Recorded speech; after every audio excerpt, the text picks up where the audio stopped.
What do you want to talk about? I mean, you've actually got me to actually talk about me for a change, which has been weird. So, I mean, I know you said you had a couple stories I said you wanted to hear. So, Yeah, it's weird because I this whole interviewing people is kind of new to me as well. But I felt like I've been able to get stuff out of people, which is really weird. No, it's cool. I enjoy it. It's just I'm usually so very guarded that I'm comfortable. So whatever, man. Let's do this. Let's start with your name, your club affiliation, and your role at said club. All right. And you just look at me the whole time during the interview. Okay. Actually, look at the camera to say your name and stuff. All right. My name is Jeremy Sharpe. I am the president of Bearfight FC of Wilmington, Delaware. Founded in 2013. A little amateur club, trying to be building a member-owned model, and just having a good time and be a little bit of rebellion in the face of U.S. soccer. All right, Bearfight FC, striking name, striking logo. How the hell did you come up with that? So many years ago, 2010, a bunch of guys go down to North Carolina for the first ever Philadelphia Union match, a preseason friendly against, I believe it was UNC. And go out to the bar. These wonderful, hospitable Southerners introduced us to this drink called the Bearfight, car bomb and a Jaeger bomb, slam them back. A couple of us decided it was a good idea once the Union regular season started to drink these before Union matches.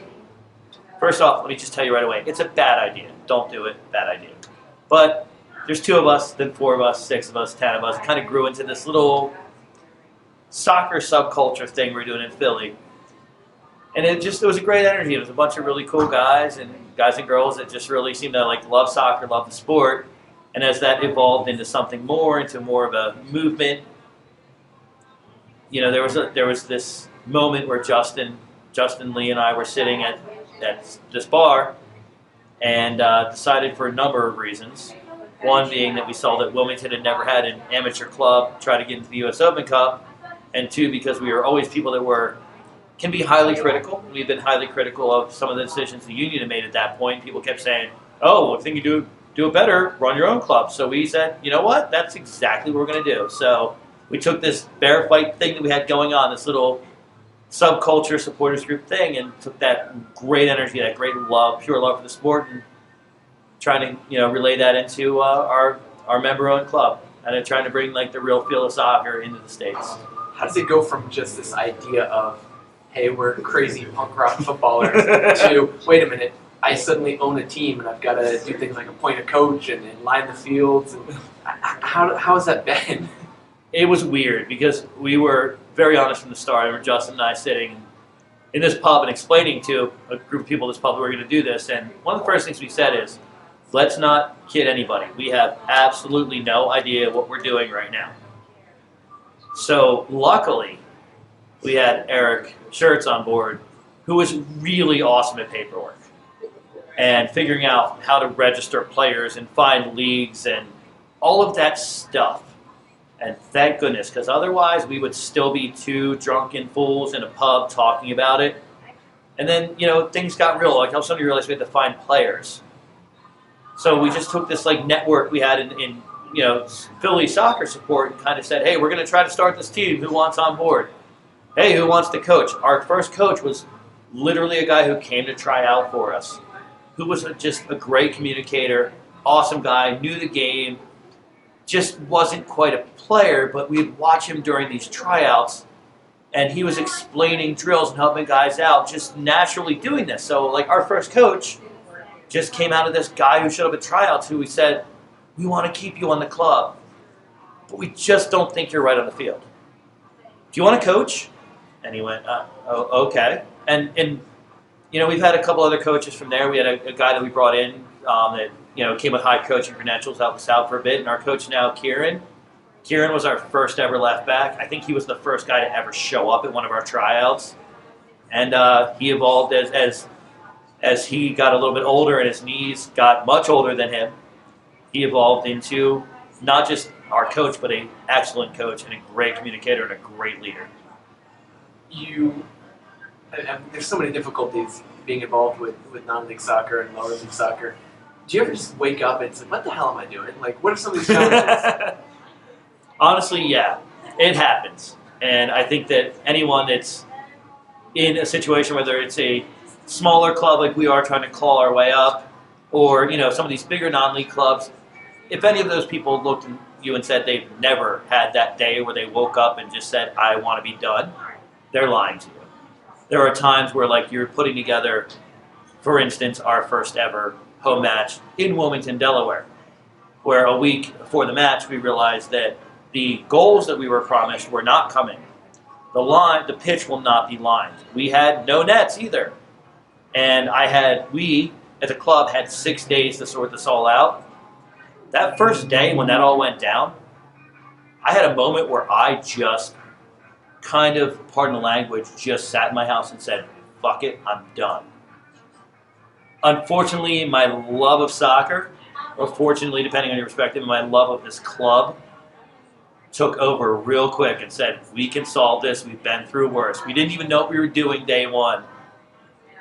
We can totally just build a pitch out of nowhere in 6 days. And, that's just one of the examples I can think of. There's other times where, like, just things aren't going right. Maybe we're just not playing well, or the league's on my case about something, or whatever it is, where I'm just exhausted from a real job, where you just go, why do I do this? And then, it takes me about 2 minutes to think about my players, the members, these great people who believe in us, my great board, and go, this is why I do it. We got something different here, and I got to push that as far as I can until I make it to a point where it's too big or I'm obsolete or whatever, but I'm going to keep pushing until that point happens. You've been doing this a few seasons now. What's the ultimate goal for Bearfight FC, and especially with all of this stuff that we see going on, especially at the higher levels with over-commercialization and selling out and all this other stuff?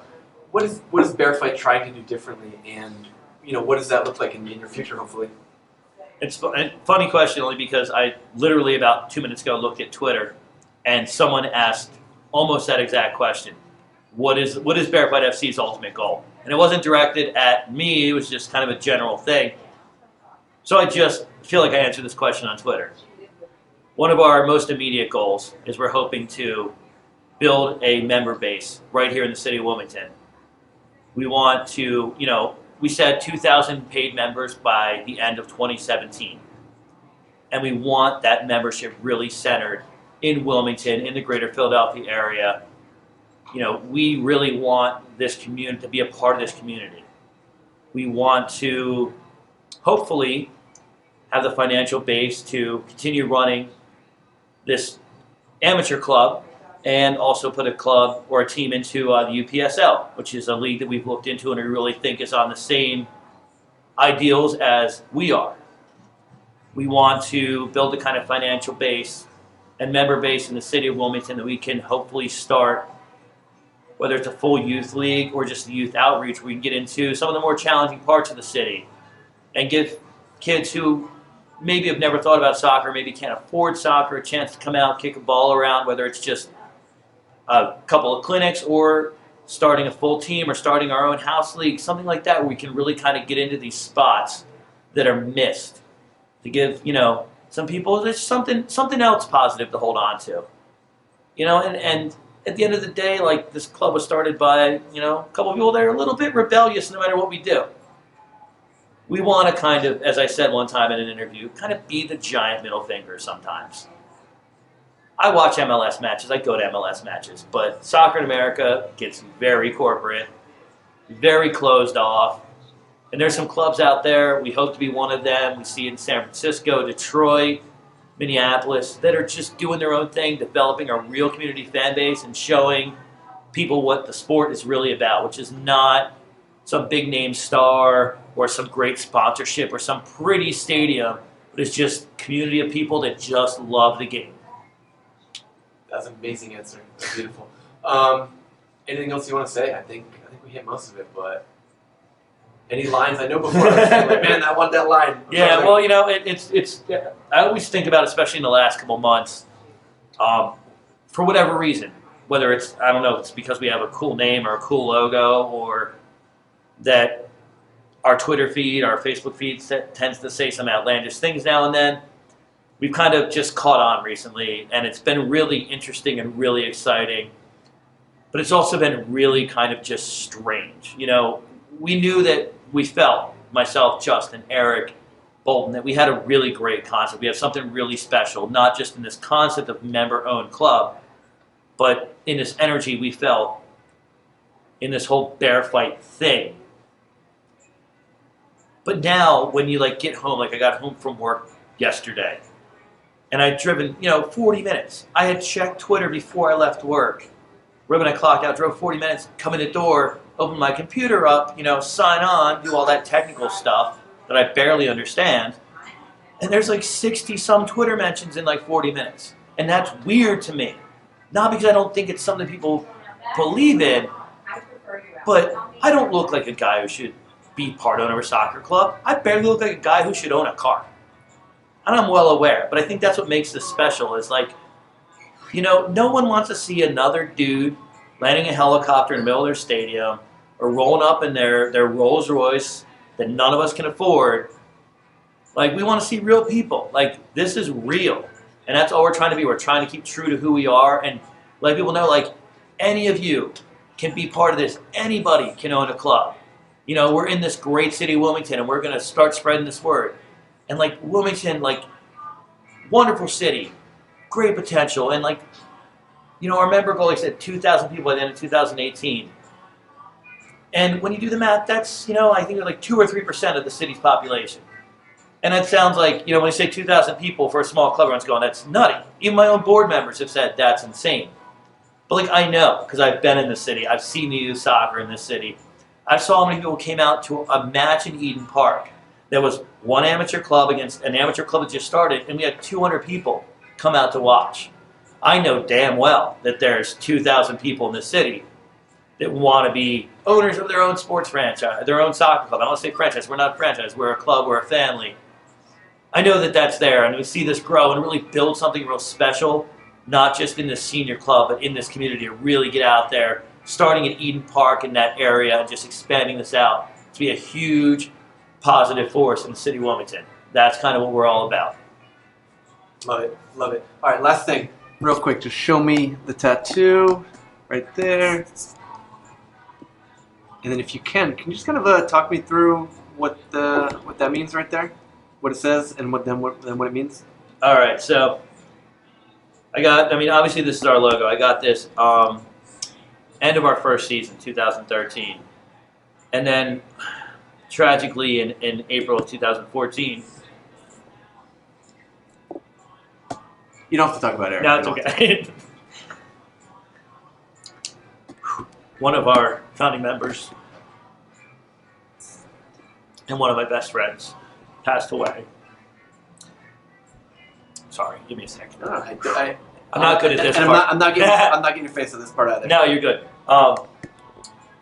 And as a union season ticket holder, the union had done interviews with a bunch of the Sons of Ben and a bunch of season ticket holders about why are you a season ticket holder? Why do you go to soccer?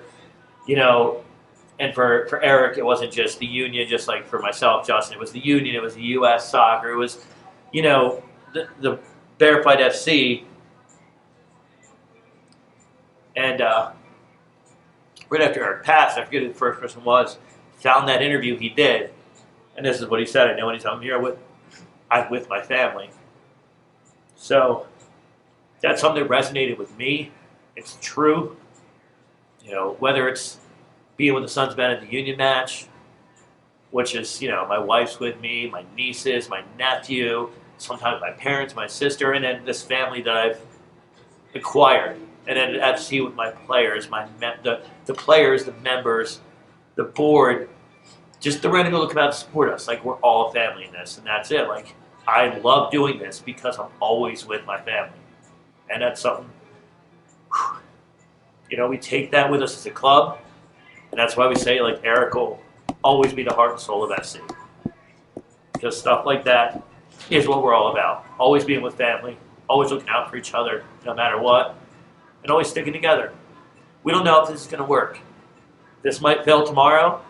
This may become something that's too big for me to manage, but we're always going to fight this out to the end.